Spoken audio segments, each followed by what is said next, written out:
All right, welcome to the first Black Tusk Rodcast.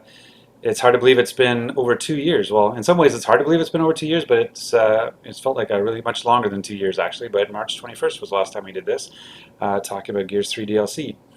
So no Rexzilla, no Flack, so one tier. But we do have Jack who's joining us. So Jack, do you want to say hi? Hello, everybody. Thanks for joining in. So if you haven't guessed, yes, Jack is a girl. Woman. Jack is a woman. So when you're on the forums, be nice to her. All right, so let's get into some stuff. So basically, it's been 108 days since I joined Black Tusk and working on Gears, and where Gears and I sort of joined Black Tusk at the same time. So it's been really early. So we figured it's a good time to sort of touch base. We've gone a little bit quiet, but that's because it's really early. But it's a good time to talk about some stuff. And uh, surprisingly, we're already generating press. We had, first of all, there was the interview that came out from me back in 2011. So I love seeing 3-year-old interviews being promoted as new content, which is awesome. And I know that Ryan, you're out there watching me, and you're going to hate me now because I'm holding up a publication which you hate me to do because it makes me look I'm having favoritism. But if you don't have this month's, I guess, OXM, you'll notice the Gears of War Next article.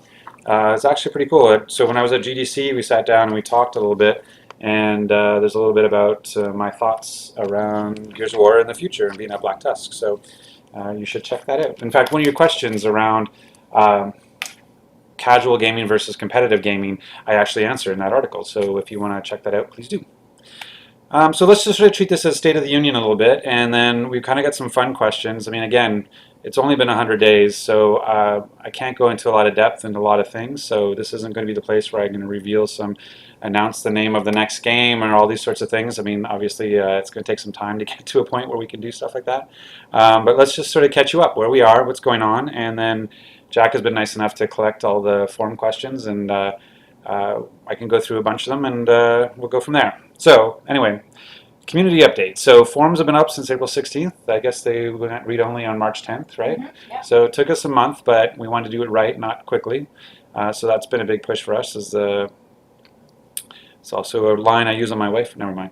So but as part of the forums, I want to also give a big shout out to Cher and Zap, who were part of the forums when they were over on the Epic side. Their loyalty and dedication to the franchise and to the community is amazing, and the forums wouldn't be what they are without Cher and Zap. So if you see them on the forums or you see them on Twitter or whatever, please treat them nicely. They're a big part of what's the success we're having there. Speaking of that, we've got as of the report this morning, we have over 1,400 threads. There's over 44,000 posts and already 2,700 members. So, and given that you have to register with your gamer tag, which is nice actually for a bunch of different reasons, and the fact that the unfortunate side is it means that if you're under 18, you can't join because it's a mature rated game. But I mean, I think it's a good sign in terms of the health of the community. But other community news, we have a new community manager got signed on, so it's still in transition, but we have filled that spot, so that's one of the things that's going to be happening over the next few weeks, is you're going to see the Gears of War community manager come on board. Jack has been doing a great job in terms of filling in and making sure that we didn't drop the ball since March 10th. But it's going to be great to have sort of that full-time focused presence that you're going to be seeing. So we're looking forward to, and I'm sure we'll probably do another one of these to introduce that person to you. A lot of people are talking about, are we going to be supporting the games? And so one of the things we want to talk about is, I mean, there's two sort of sides of that. One is the event playlists. People I think got sick of Torque Botag. I think it was Torque Botag for 3 years on Gears 3. So we're definitely working on that. It's a lot more complicated than you probably think it should be. But in terms of being able to update both for Judgment and Gears 3. But that's something we're taking on. It took a month or so to figure it out the first time. It's actually the testing of it is actually the hard part for us right now, is just getting all the QA resources to verify we've done it right and we haven't broken something. So we'll probably do another update, I would say, in a couple weeks. And then we're going to try to get into a cadence of changing the event playlist every couple of weeks. And then once we feel really good about it, we'll probably try to change it to get back to the way we had it at Epic, where we're doing it every week. So every Friday we'll have a new playlist for both Judgment and Gears 3. So we're pretty excited about that, and I hope you are too. People are asking if it's possible to create community playlists. Yeah, I mean, that's something want to look at having is having that. I mean, this is a sort of a one-off events playlist. So I think one of the things we've been talking about doing on the forums and working with Jack and Cher and Zap and those is to find out what people want. And so if you have ideas about ways that we could make it more interesting, rather than just picking, say, Brothers to the End or One Shot One Kill or Torque Bow Tag, we had a sort of a formalized set that you could play. If there are ones that you like, or you have your own ideas, put them on the forums, and we can. It's the testing that takes the time for us to make sure something's not broken, those sorts of things. So we're trying to go. Our whole thing is just like make sure we do it right, not quick. And so I appreciate your patience while we try to do that. Like we just don't want to misstep now, and that's why we're doing everything in a deliberate fashion. We're going to continue with the polls. So one of the things people have been asking about are you soliciting feedback from the community? And we started off pretty light with the polls, but we're also getting obviously lots of feedback from you guys just in sort of your conversations and your threads. And I mean, we've definitely heard your feedback about Judgment. We've heard your feedback about Split Screen. We've heard your feedback about DB&O. We've heard your feedback about sawed-off shotguns. We've heard your feedback about grenade plants. That's all coming in. We hear it loud and clear. I can't talk about it today about like how we're going to respond to that feedback, but I just wanted you to know that you're definitely being heard. And from a poll perspective, you actually have some interesting stuff. So just go through the one that was easiest for the game modes for the 4 different versions. So Gears 1, the number 1 game mode was Execution, which is no surprise, with almost 50% of the vote, which is pretty cool. Gears 2 was Guardian, which is actually, that is surprising to me. So we always thought Guardian had was a bit of a troubled play mode, and obviously Capture Leader is what Guardian became, right? And so, but that's great. Gears 3, Team Deathmatch and Execution were pretty close, but Team Deathmatch won that one, which we were great because we sort of tried to tailor Team Deathmatch especially for Gears 3 and allow for some extra lives. Gears can be hardcore, and so having a few extra spawns in there was always welcome, especially for a player like myself. And then, kind of no surprise for Judgment, Overrun was sort of number 1. Very close second was Free For All, so that's kind of cool too. So yeah, I mean, please keep contributing on the forums. We kind of keep that information coming in. We're glad to hear it. It's going to definitely inform some of the things we're trying to do here. But right now, I can't tell you exactly how we're reacting to that. But just know that we are hearing you. Also, from a community perspective, we want to talk a little bit about, we really want to support the competitive community, and one of the ways we're going to be doing that is with Hypefestation. So if you guys follow Captain Barbosa on Twitter, he sort of runs this, I don't know how often, it was like, what, 4 times a year or twice a year? Yeah, 2 or 3 times a year, sorry. Captain Barbosa, but not knowing the exact frequency. But so the next Hypefestation is June 27th to 29th at Indianapolis, Indiana, and it's a competitive for cash tournaments. They have 2 sort of brackets. They have a Gears 3 4v4 feature bracket, and they even have a Gears 1 4v4 OG throwback. So you can go and register a team. Just check out for Captain Barbosa on Twitter. He's also got his Twitch page. They broadcast, they live stream that stuff. They have commentator. It's all very professional, and we're going to be sponsoring them and wanting to show our love and for the competitive community as well. So please check that out. Okay, so I think that's where we are community-wise. So why don't we deal with some of the questions? Is everybody happy with that? Are we getting... Okay.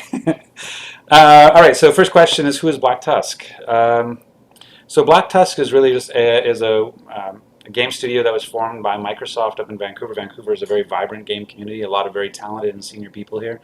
And so it was formed, and since they were formed to create a studio and make games here, they've collected people and have joined from all around the world. From some of the biggest AAA franchises in the industry are in the office today and are going to be part of our team making Gears of War. So we're really excited about that. But yeah, it's everything about Black Tusk is about the mountains. So even the names of the conference rooms and everything is all about skiing and runs on the mountains and all that kind of stuff. So that's the inspiration behind Black Tusk is all sort of skiing and mountain based. So there you go.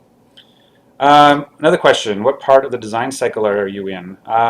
We are in what we would call the concept/prototype phase. So again, we're really super early. I do have something special though, as Chuck, our creative director, gave this to me just before going on air.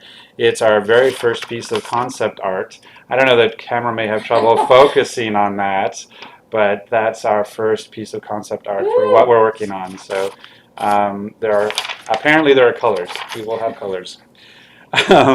That's Chuck messing with you. So all hate mail goes to Chuck O'Shea at Chuck O'Shea on Twitter. Um, what is the hardest part? Next question. What is the hardest part about starting this new game at a new studio? What advantages might Black Tusk have for development? I think the hardest part is just sort of getting people sort of up to speed on sort of the way you make Gears. I mean, everybody here is a Gears of War fan.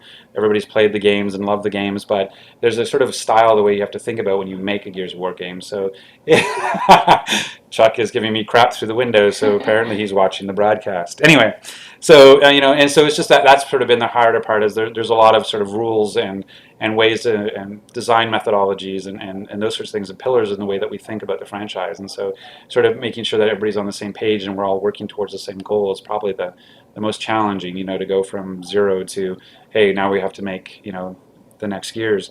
So, but in terms of advantages, I mean, there's a lot of advantages. I think that one of the things that's really great is that we've got the backing and support of Microsoft, which means we're able to push a lot harder in a lot of bigger areas. I think the franchise can do a lot more now that Microsoft owns the IP. We can sort of expand its breadth and do a lot more stuff with it.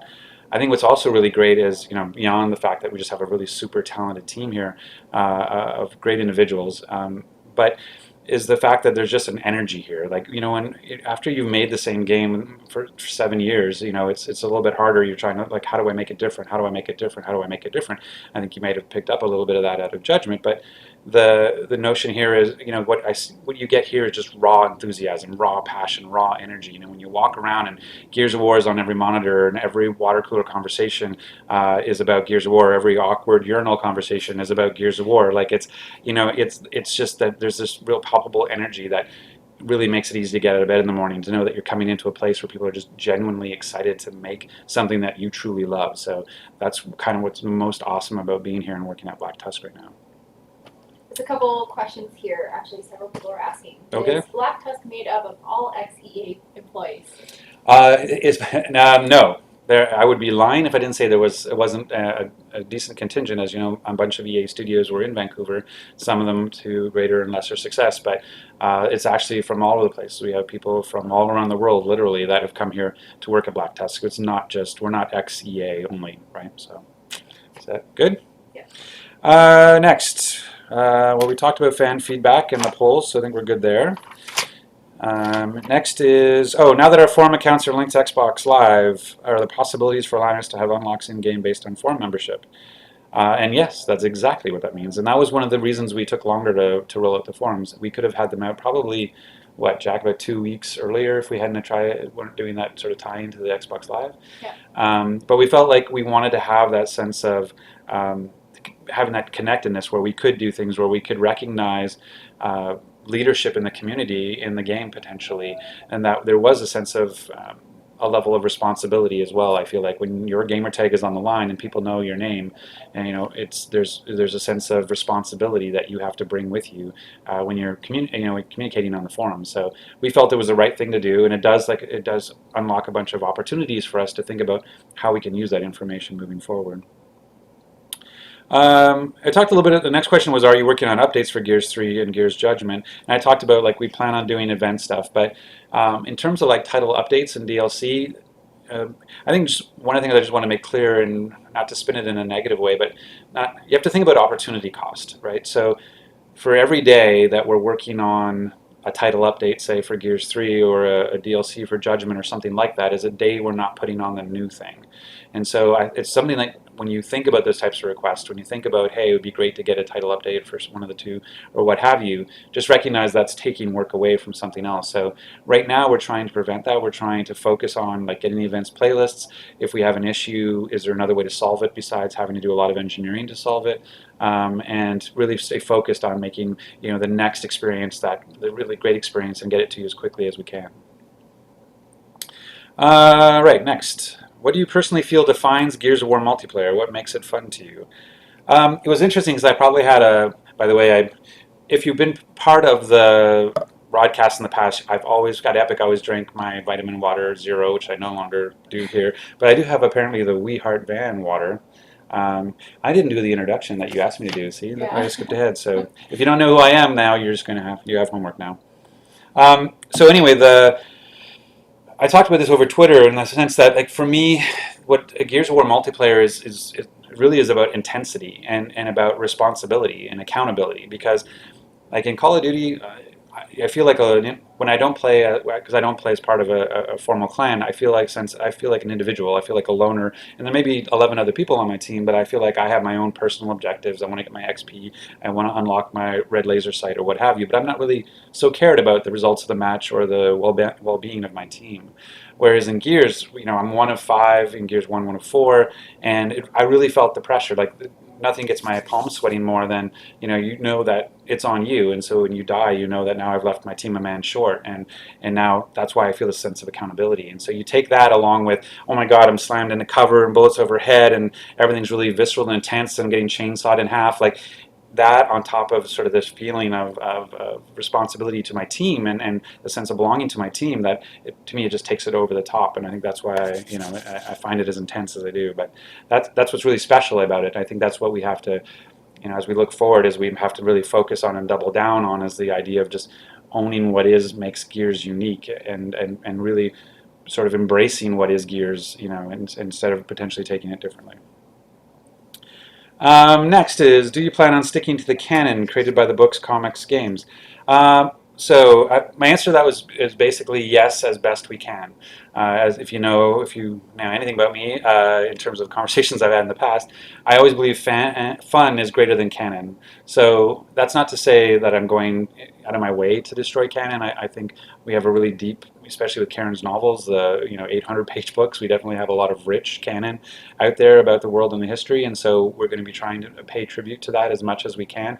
But if I get to a situation that I have to make a decision between what's really fun that may invalidate a comic book, or it's something that's really fun that may invalidate a book, odds are that I'm going to make that fun decision. Now, the games have typically, as some of you have complained about, we don't tend to tell a ton of story. I mean, it's a very small, it's 2 days in the life of Marcus Phoenix, so not a lot of canon gets expressed through that. So I think there's still lots of room to expand and explore those. So I don't feel that we'll be invalidating any games in the past. That's certainly something that we don't want to do. But in terms of other explorations, whether those be comic books or novels, then there's a chance that's going to happen. But again, we're very aware of our canon. We have a franchise team here that's making it very clear about what our story Bible is and what our franchise Bible is, and so we're very aware of all the characters and what they said and when they were introduced and the dates and times of everything. And so we're taking that into account as we build. So doing our best. All right, so those are kind of, believe it or not, we consider those the serious questions. I don't know where we did that. On to the fun questions, as Jack called them. All right. What is your favorite boss or mini-boss fight in the previous games? What made it special? I think my favorite is probably the Berserker. There was just something unique about that boss fight where the notion of playing with sound, the revving the chainsaw to lure her over, and the intensity of trying to dive out of the way at the last second as she charged and destroyed the pillars around you. When you played in co-op especially, I mean, if you played in single player, Dom tend to get knocked down a lot, but when you played co-op, you had this great sort of back and forth where you each played the chainsaw rev, you could pull her around, and you could, it was a really great cooperative moment with a really intense boss and I felt like she was set up really, really well. So, I mean, even though she's probably one of the first bosses we ever did, I feel like in some ways she's probably one of the more successful ones. What's your favorite Easter egg of all the Gears games? I think there's probably two. One was in Gears 2. I was there when I saw him building it. It was Dave Nash, our lead single-player level designer at Epic, putting cowboy hats in Gears 2 at the opening. So if you start Gears 2 on Insane and you're on the derricks, if you look around, there's a couple of cowboy hats hidden around the base. And if you shoot them, as you go through, the cowboy hats will all appear on all the characters, and when the corpser pops up out of the ground, he's got a giant cowboy hat on and does a yee-haw, like, it was an awesome moment. There's a lot of Easter eggs in 2 and 3, but that was one of my favorites. Also, the Who Wants Toast I think is everybody's favorite as well.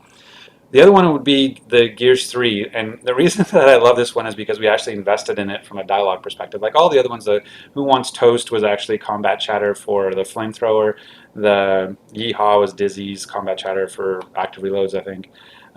But when you go to Gears 3 and you're on the ship and you're on the deck and you've cleared the deck, there's an Easter egg that if you, as Marcus, you walk around to each of the 4 portholes, I think it was 4 portholes, you go around and you press X to interact, and Marcus goes, hello, and you walk over to another one and you press it again, and he goes, hello, and if you do all of them, then a small chicken spawns, and if you kill that chicken, a giant golden chicken spawns, and if you kill the giant golden chicken, you get the cluck shot up on the stairs, and it was just that recording John doing the hellos, and there's something about just hearing him say hello down the pipe is just hilarious to me. So that's definitely one of my favorites. You're writing stuff. Da, da, da. Yeah, okay. See, this is our way off camera. Jack asks Rod. So yeah, I mean, as I tried to make clear before, with us only being like 100 days in, there's a lot of stuff we can't answer. So we've got all your questions, and we will continue to sort of answer them as we go, but there's obviously a place and a time for everything, and being this early, this isn't the place or the time to start trying to announce feature sets or try to announce names or cast or any of that kind of stuff. I mean, those are things that, yeah, um, we'll be bringing that to light, and we'll be making announcements and those sorts of things, but right now is not the time for us to do that. I'm being very careful not to bang my desk. Jack told me don't bang the desk because I'll make it look like I'm having an earthquake. Question: have you seen Tickerball? I actually watched some videos of Tickerball. I was Blue Dodger. Yeah, it was a Blue Dodger. I saw on the Epic forums. He put together, I guess, him and some friends played Overrun in a way that two locusts on each side took a fifth locust and turned him into a ticker, and then they kick him back and forth and play soccer with him. Looked interesting, but a lot of overhead to connect, but it looked fun, and I actually love that kind of idea, the house rules community play. Probably another one I don't know if you guys have seen, I'm sure some of you have obviously, but is the Michael Myers, where I think it started in Gears 2 with Wingman, where it would be an individual person on the different 5 Wingman teams, and one person would be Michael Myers and would have a chainsaw, and the other 4 couldn't use weapons, and they'd be chased around and got and sawed up, and the last person got to be Michael Myers the next time. So that's another example of a really great sort of community rules play mode that I think is really cool. Next fun question. How do you like Vancouver compared to Cary? I like it a lot. The weather's very, very different, but lots of good stuff. I have direct access to poutine, and those of you who know me know that I love my poutine, so it's literally 4 blocks away, which is dangerous for me. So if you haven't been, Smoke's Poutineery on Granville is my poutine place of choice right now, but I hear there's lots in the city. But anyway, poutine, awesome. Easy access to Mantini's, which is great as well. There's a place on Burrard called Joey's that has frozen peach bellinis. Delicious. So I would go for that. And being in Canada, we have so Canada doesn't have pennies anymore. So because it found out, who knew it takes like a nickel to make a penny? It's 5 cents to make a penny. So they got rid of pennies. And we have, for those of you not knowing of Canada's sort of economics, we have the loonie, which is the dollar coin, which has a loon, very hard to see on here, but there's a loon on here, and hence the name the loonie. We have the $2 coin, which is the toonie, which has a polar bear on it, but because polar bear knee not as catchy as toonie, so toonie is that. So and then recently we have plastic money, so you can see through the $20. All the paper bills actually have plastic windows and weird laser etching, and you can't tear it. It's basically you can melt it, but you can't actually tear it, so it's kind of cool. Anyway, so fun in Canada. All right, next. Who's your favorite Gears character? I get this question a lot, and it's actually a harder question than you think.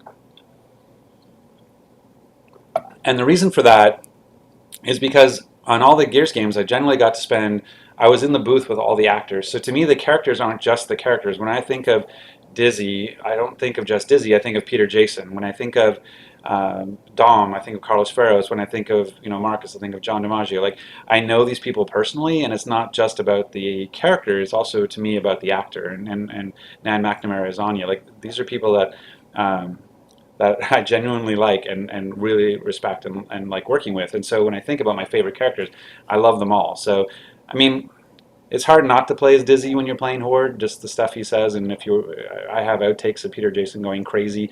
He's one of those people that just sort of method acts and just starts, and you turn on the mic and he talks and yells and screams for 5 minutes, and then you turn it off, and then you try to figure out if maybe there was a take in there somewhere. But those sorts of people have that kind of passion. And I just found out that Michael Goff, who's the voice of Carmine, is also the voice of Deckard Cain in Diablo. I had no idea, so that was mind-blowing to me that I had played all this much of Diablo 3 and I had no idea I was listening to Carmine tell me about the Herodric Cube or whatever. So that was sort of interesting to me. So. And I think we've been asking polls about what your favorite characters are, so I look forward to updating you on your choices there. Believe it or not, I'm on my last question. This is fast. This is a fast half an hour. So it's just how often do you plan on doing broadcasts? And I think right now we're sort of in a TBD mode because again, I don't want to show up and give you a bunch of no comments or a bunch of I can't says or what have you. I want to find a cadence that makes sense, that I want to be actually able to talk to you in a meaningful way and answer you in a meaningful way. And so, those are things that I think about a lot. So, we're not just going to hopefully waste your time. I actually want to have a conversation, and I hope you feel like I know today has not been necessarily as revealing, and I'm not taking off my clothes, but not any as revealing as you would like from a product standpoint. But I just want you to feel that. I just want you to know that I'm here. I care deeply about this franchise. I'm actively, some people were saying on Twitter that I was just here as a figurehead, that I wasn't actually making the game, which is crazy. So, I'm here. I'm actively involved, and I'm very passionate about Gears and bringing it back to its former glory, and I'm here to do that. So as we go through this process, we're going to find now with the community manager coming along, and we're going to find a pace and a way to make this meaningful to you, and hopefully you'll get value out of. So in the meantime, if you don't already, follow me at Gears Viking on Twitter, or follow BT Jack Felling, or follow Gears of War, or even that pain in the ass Chuck O'Shea at I said that hoping to see him around the window again. And like us on Facebook. We are doing stuff on Facebook too. Information is getting passed that way. Yeah, I just want to say, how grateful I am to have a community like Gears. When you talk about the Gears of War fans and the community out there, there's just nobody like you guys. Like when I talk about when I came here, one of the first things I did was send out mail about pictures of people's tattoos, and show the people that and this week especially, there's probably 4 I retweeted, and we even have it on the monitors in our studio that cycles through where we get pictures of people showing off their ink, and because to me that's a level of dedication that I don't know that many franchises have, and the passion by which the fans have embraced it is something that we don't take for granted, and it's humbling, but it's also fuel, and it fuels us to make the best Gears experience we can, because we know how passionate the fans are out there for it. So just know that we're doing that for you. We're working our hardest for you, and we'll do you proud. So anyway, thanks until next time.